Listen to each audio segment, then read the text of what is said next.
And thank you so much to Heather and Linda for this wonderful conference. It's really been educational, amazing, informative, so it's an honor to be here. So as Heather said, my name is Kman. I'm the founder and president of Chasing Horses Wild Horse Advocates. Theodore Roosevelt National Park, for those of you who don't know, is located in Medora, North Dakota. So I was asked to speak today about the effective advocating our organization has done for the wild horses in Theodore Roosevelt National Park, especially when the park announced their plans to eliminate the entire herd of 186 horses in December of 2022. For anyone who is not aware, here's a condensed version of the story. The wild horses in Theodore Roosevelt National Park were accidentally fenced into the park when it was established in 1947. Since then, the park has allowed the horses to stay in the park, but has always referred to them with titles like feral horses, historical demonstration herd, or sometimes just wild horses. There's a long history of the park trying to eliminate the horses from the park, but every time they try, public outcry and local pressure always wins. The park announced they would be initiating a new management plan in March of 2022. This was exciting for our organization as the horses have been managed by an outdated and controversial 1978 environmental assessment. In March, when they announced their plans, the horses were classified suddenly into livestock and included in a livestock management plan, along with the longhorn cattle in the north unit of the park. In December of 2022, they came back and announced their plans to eliminate the entire herd of horses. They explained at a civic engagement meeting that the horses are now considered livestock, and livestock is not allowed on National Park Service lands. We believe that the park was not ready for the amount of public outcry their proposed action has produced. In the public scoping period that ended in January of this year, they received over 6,000 unique comments. The success that our organization has had as we've been advocating for these horses started long before December 12th. My husband Gary and I moved to southwestern North Dakota in 2016. I was working for a major retailer and was offered a 2-year contract to come from Illinois to North Dakota. Our plans were to go back to Illinois once my contract was over. We fell in love with North Dakota, the people, the scenery, and Theodore Roosevelt National Park, more specifically the wild horses that call the park home. Coming from Illinois to North Dakota, our knowledge of wild horses was extremely limited. Soon we found ourselves having conversations about birth control and culling the herd. We were asking a lot of what and why questions, trying to understand the new world we found ourselves in. Every year, usually twice a year, the park was culling the babies in the park. Every baby they would get was age 4 months old to 3 years old, so that's the prime age that they were targeting. So there wasn't much that was being left in the herd, just a bunch of older horses, and we were concerned on how this herd was going to survive. We started asking questions about how there would ever be any horses left if they kept taking the babies and leaving only older horses. We don't question the park, we were repeatedly told by a local nonprofit group. That was always followed by, the park knows what they're doing. We started doing some research and talking to other wild horse groups. That led us to ask other questions like, what about genetic diversity? The park didn't seem concerned with genetic diversity or the horses in general. Colorado State University had been working in partnership with the park since 2009. What started as a 4-year study turned into at least an 11-year experiment on these horses. The biggest problem was that meant the same mares were getting birth control and also the same ones were not getting any. We asked, isn't there a law protecting these horses? We learned that law did not pertain to wild horses in national parks. The National Park Service decided how to manage wild horses in their parks, and there was no consistency in the management from park to park. We reached out to park management numerous times and had meetings asking them for the answers to these questions. We started talking to people from the area who shared stories with us on answers that they'd received from the park over the years. We were shocked to find that it was as if there was a written script that had been passed on to the next person for decades now. The exact same words had been said as a blanket statement that everyone is supposed to just accept. We were in the park one night in the fall of 2017, believing that one of our favorite foals wasn't captured. We were heartbroken to find that she actually was, and even worse, the 2 parents had split up through the park as they cried out in search for their baby. They had no idea where she was. At the age of 6 months old, she was now ripped away from her family, who was obviously missing her, in the holding pens at the northeast corner of the park.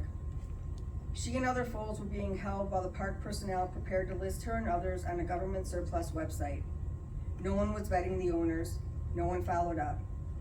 Bids were started at $250 to hopefully deter kill buyers, but with no vetting and no follow-up, there was no guarantee. These holding pens are much smaller than BLM holding pens. It is literally no more than an open field with no shelter for them. This was that mare's first foal, and she has not foaled again since. Local groups felt they had to find homes for these horses. They had to try to make sure they did not go to kill buyers. They wanted to make sure that older horses were able to live out their lives in the park. Any questions beyond that got the usual, we don't question the park, and the park knows what they're doing answers. The turning point for us was in 2018. My husband and I were in Theodore Roosevelt National Park, and one of our favorite bands had crossed the river in the park. We had a crazy warm-up, and it was actually St. Patrick's Day, and the river was higher than we'd ever seen it. We spotted the band across the river and noticed what looked like a new baby with the band. We sat, watched, and took note. Every horse in the band was accounted for except the mare that would have given birth to this beautiful baby. The river was way too high to cross. We contacted the park and let them know what was happening. Park personnel made their way across the river and confirmed that the mob, Mare Chubby, had passed away, more than likely due to complications while foaling. This was completely new for me. Chubby was an older mare, turning 17 that year. Because of the constant experiment going on with Kman, she wasn't given birth control. More than likely, she'd been giving birth every year since she was 2 to 3 years old. I was crushed. I reached out to the park. Can we save her baby? No. Theodore Roosevelt National Park has a no interference policy. What about a local rescue? Everything was no. We went back to the park every day and watched this little foal that we named Miracle fight for her life without her mom. After 5 days, she died, more than likely as a result of starving to death without her mom's milk to keep her going. Something had to change. I had a meeting with the park asking if we could fundraise to get them money for birth control for older mares. They said they didn't need money for birth control. They had no problems getting birth control. At the time, I had no idea what that meant. I asked if it was possible to get birth control to older mares so this doesn't happen again. No, not while CSU was still there doing their study. At least 7 or 8 mares have died the same way that Chubby did in 2018, and every time I truly feel like I failed. At the time, I felt like there were enough groups claiming to advocate for these horses. Who was I to come along and be another one? We continued to visit the park, taking pictures of the horses and other wildlife. Thank you. We were collecting so many pictures that we decided to start a Facebook page.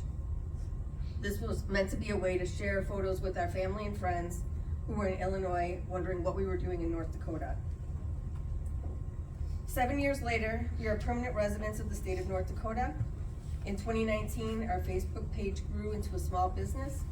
In 2021, we started a nonprofit organization, Chasing Horses Wild Horse Advocates, as like-minded people found our page and shared our concerns about the management of the wild horses in the park. Today, there are over 100,000 people who follow us on social media. This is really where the success of our advocacy comes from. The trust that we have built through the years of honest communication help with our effective advocacy. When we started our nonprofit, our lawyer really ingrained in us that nonprofit organizations belong to the communities they serve. We believe that mindset has helped us connect to our followers as we respect their suggestions and concerns. As time went on, I learned that there were other wild horse herds in other national parks. One in particular that was interesting to me, and a big part of why I'm here today, the Shackelford Banks wild horses at Cape Lookout National Seashore are federally protected under public law. That is what our TRNP horses need, and what I am here to ask for from Congress this week. I will admit, when the parks announcement came out, I had a moment or two when I felt completely defeated. How was our small organization going to help save these horses? As I was working on my presentation for today, I realized there was always an underlying theme in the work that brought us the wins that we've achieved. It goes way back to my childhood. Mr. Rogers said, look for the helpers. And honestly, while I may not have realized it at the time, that's exactly what I did. One of the very first things we did was alert our followers. We did our best to explain the information as we understood it, and what we didn't understand, we talked to our lawyers and other advocacy friends to get the answers for clarification. Within days, we started giving them calls to action. There were different things we asked them to do. Sometimes it was sending emails, sometimes it was phone calls, anything that we could do to strengthen and unify our voices. Sometimes it would be something that one of our followers suggested, and we would create a call to action out of that. We tried to keep the calls to action simple. So if we were asking someone to send an email, we made sure they had the email addresses of who we were asking them to email so they didn't have to look them up. Many of our followers let us know that they were grateful for how easy we made the calls to action and how easy it was for them to take action and feel like they were really making a difference. The day the announcement came from the park, my husband and I watched the news, like eagerly waiting to see what they were going to report on this. Nothing. They said absolutely nothing. We were shocked. So the next day we were ready, okay, they've had time to digest this, they're gonna have this on the news tonight, it should be the top story, they're taking every horse out of the park. Nothing. The next day I got on the phone with every news station in the state, letting them know, have you seen the press release from the park? They've announced they are eliminating every single horse from the park. So that led into, that was the day that we started building relationships with the news stations throughout our state. I also offered to help enhance their stories. The first newscast that came out, the woman was using pictures of bison in the park, and I was like, do you not have any pictures of horses? I have some, I can get them to you, and some videos. So our photos and videos helped enhance their stories also and help it look like they were, just add and enhance to the story. So sometimes sometimes talking to these reporters has meant being available for a Zoom meeting. Other times it was, can you come into the station for an interview? And then as the weather started warming up, they started asking to meet us in the park so we could show them where the horses were to have that kind of in the backdrop. One day, me and my husband were out in the park, and we literally had been hiking all day, and it was on a Sunday. And one of the reporters contacted me and said, hey, I was wondering if we could just do kind of a quick Zoom in, we can talk about the horses and where things are. And I was like, I'm in the park. And he said, well, maybe we could just FaceTime then instead of doing a Zoom meeting. And I was like, literally, like I've been hiking all day. But yeah, it's the biggest day of the week for their newscast, so I knew this was a huge opportunity I couldn't miss. So yeah, let me find a place that we can get a signal, and I'll put my hat on, and we will talk about the horses. So I mean, sometimes it's just been taking advantage of opportunities as they come up. So after these initial reports came out, I've made sure to keep in touch with all the reporting contacts that I've made, keeping in touch with them on a regular basis, letting them share news when things come out. I'm now the first person that they contact whenever any news comes out. They're looking for clarification or who else can we talk to, who are the experts in this area. Some of our reporters have talked to Gus Cothran, they've reached out to him, so that's helped him weigh in on what's happening. And they also just want our perspective. One of our biggest news supporters comes from our state's largest newspaper, the Fargo Forum. The main reporter for that paper has been covering the horses for decades, literally. It's like pretty much his entire career. So I've spent countless hours talking to him over the last few months, and his articles are always objective and his research is extremely thorough. So part of our effective advocating also has come from knowing which news outlet to share your information with. Newspapers can get a lot of information out at one time, whereas sometimes I always felt like if I was talking with a news station, I'm spending 20 minutes to an hour with them and then wondering what 2 minutes of our conversation they're gonna put in the local newscast when it airs. A few weeks ago, we were contacted by a morning radio talk show. This platform gives us 15 full minutes to talk about the plight of our iconic wild horses. And this is exactly what we needed right now, because as the park is working on their environmental assessment, things are quiet, so there's a lot of confusion from people who really think that everything's fine and like I've come up across some people that just say to me, are we still doing that? And I'm like, oh, absolutely, we're still doing that. Until we have a management plan in place that allows for a genetically viable herd and we get these horses protected, we absolutely are still doing this. And that comes from the support that we've gotten that I'll talk about next from our state and our governor. They're also thinking that the state is coming in, but again, this is a federal agency, so all the state is doing is asking and offering help and support. So morning radio shows, I've done a couple of those now, have proven to be really effective. Like I said, we get like 15 minutes just to explain our story, take some calls, and talk about that. So no matter what news outlet we always speak with, we always share that news with our followers too, to keep them informed and make sure that they know that even if it looks like we're not doing anything, we're still doing a lot behind the scenes.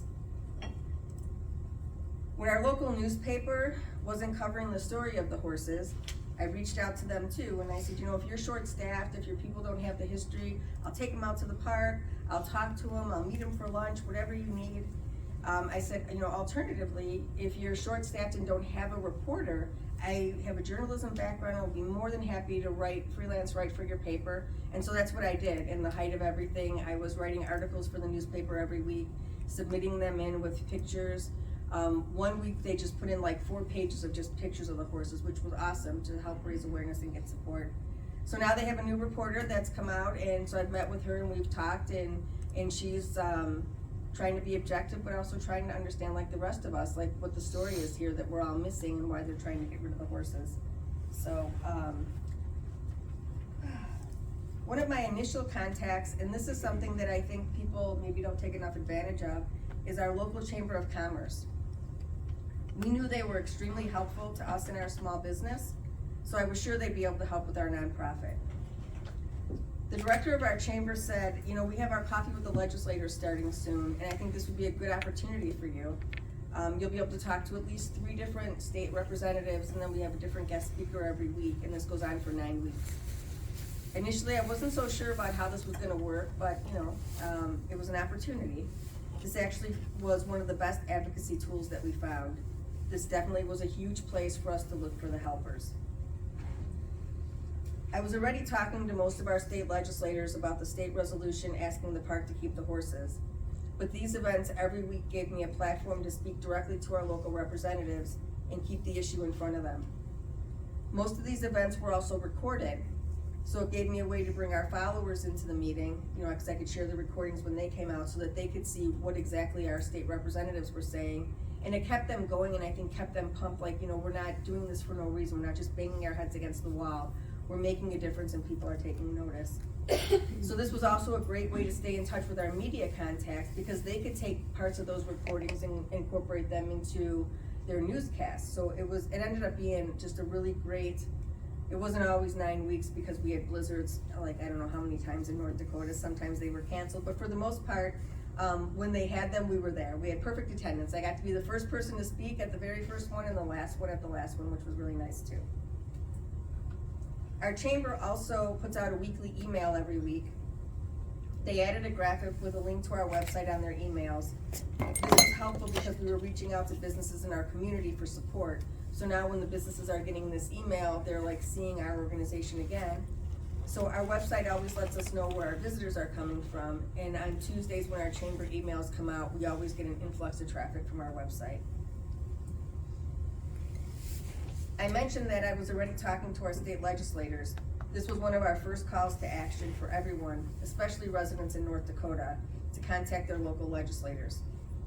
In North Dakota, our legislators are only in session for 80 days every 2 years. Thankfully, this was a year that they were in session, and thankfully they were just getting ready to start when the park made their announcement. Our followers responded so strongly to this call to action that our state representatives started emailing me, asking me to specifically let our followers know that they were on our side. They were getting flooded with emails, like the message I have up here. One legislator explained to me that really all they could do as the state of North Dakota is to advocate with us. I remember thinking when he said that, yes, that's exactly what we want. How do we get the state of North Dakota to advocate with us? How do we make that happen?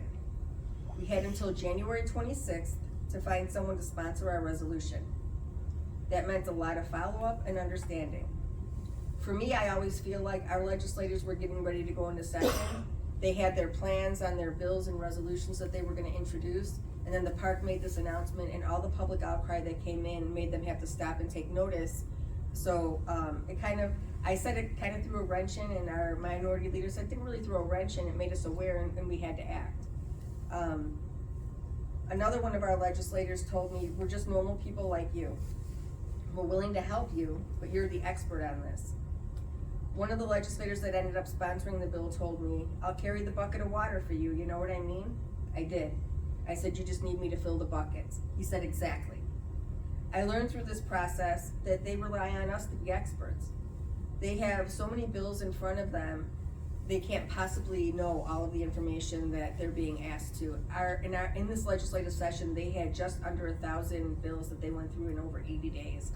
And over half of those were not gonna pass. So they expect, and this is the same for all of us, I think, advocating here today too, something to keep in mind when you're going to talk to representatives. They may not know what you're talking about, and it's up to us to educate them. So after a long process that began in December, I think it was just on the 17th, the Secretary of State signed the resolution. It passed unanimously in the House and the Senate, so 100% bipartisan, and that doesn't happen in our world today, and definitely not in North Dakota. So it passed unanimously, and it feels very surreal sometimes to know that we accomplished that. The state of North Dakota, including organizations like the Stockmen's Association, was advocating with us to save these horses. The Stockmen's Association also had benefits to livestock raising added to the state's resolution. Watching this resolution take form every step of the way gave our followers renewed hope that our efforts were starting to make a difference. Maybe there was hope for our horses after all. Because of our advocacy efforts, on January 30th, 2022, North Dakota Governor Doug Burgum gave a press conference. He finally came out in support of keeping the horses in the park.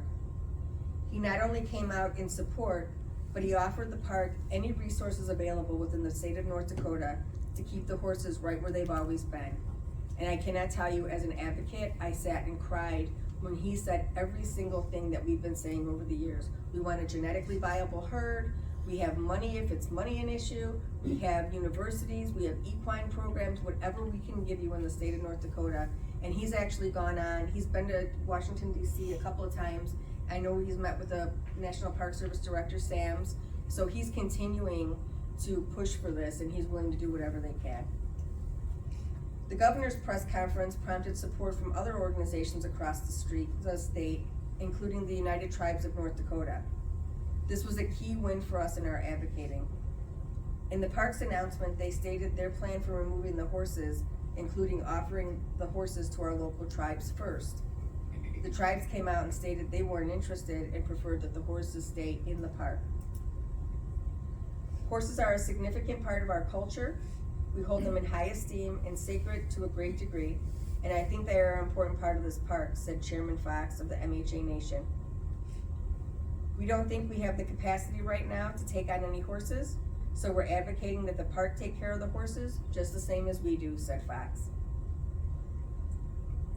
Another thing that did help was you couldn't pick up a newspaper at any given time in North Dakota and not see a letter to the editor from an outraged reader. We didn't even have to make this a call to action. It was already happening. This is one of the big things that our state legislators told us that really made a difference and helped them realize that they needed to do something and act on this, because they couldn't pick up a paper any day and not see outraged citizens in North Dakota writing letters to the editor. Have I mentioned that since December 12th, I've really had to work outside my comfort zone. As our voices got louder, we started getting more attention, including from other wild horse advocates from all across the US. One day, Heather and Linda contacted me and asked me to do a Zoom talk about the current comment period. Even though I'd never done anything like that before in my life, I was starting to recognize the helpers when they came. Sure, I could do that, I told them. That conference led to the connection that led to this invitation for us to be here today. I'm grateful to Heather and Linda for all their support. Their willingness to share their knowledge and information has been a huge help in our advocacy work. Once the public comment period was over, we've been working on finding interesting ways to just keep people engaged and help educate them.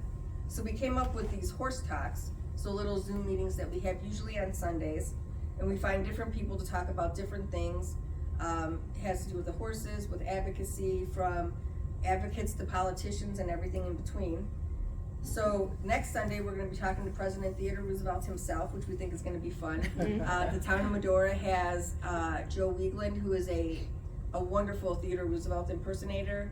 He's an amazing historian. He goes all across the world. He just came back from Africa, talking about Theodore Roosevelt National Park and Theodore Roosevelt. And so we're interested and excited to see what he's gonna say, because a lot of people have wondered throughout this, like, what would Theodore Roosevelt say? He'd be rolling in his grave and on and on and on. So, and he's been a really big support too when he came out early on. So we still have blogs almost every day, and it's exhausting, but it's something that we have to do to keep people engaged. So we'll come up with different calls to action.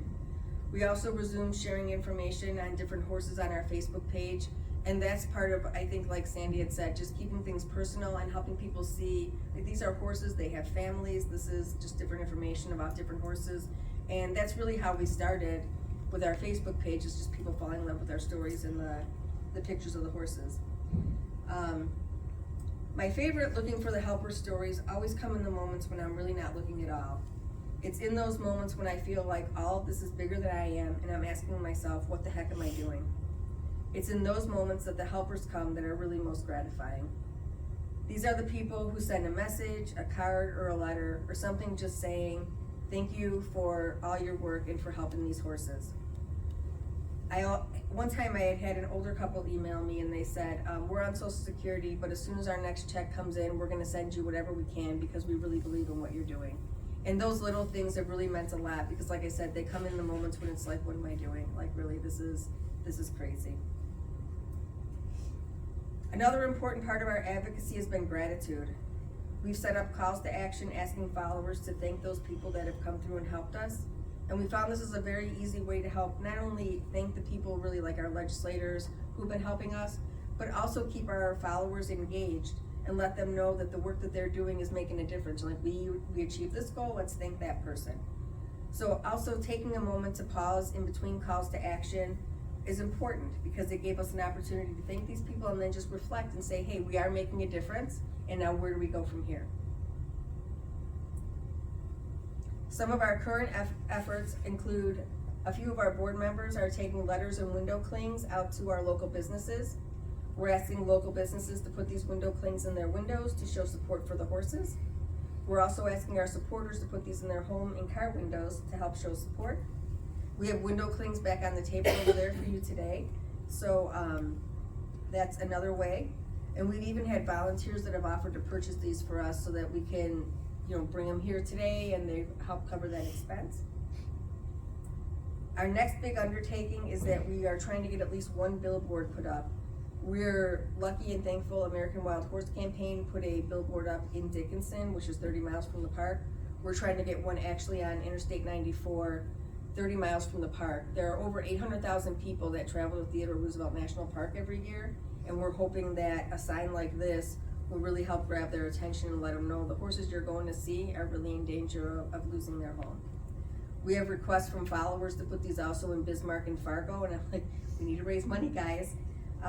So that's also, we've had current calls to action for petitions that I have today that I'll be taking to Armstrong's office, and then asking questions on the park's wild horse portal that they have, since that's where they direct us for questions all the time. So people have told me that I made this look easy, and I appreciate that compliment.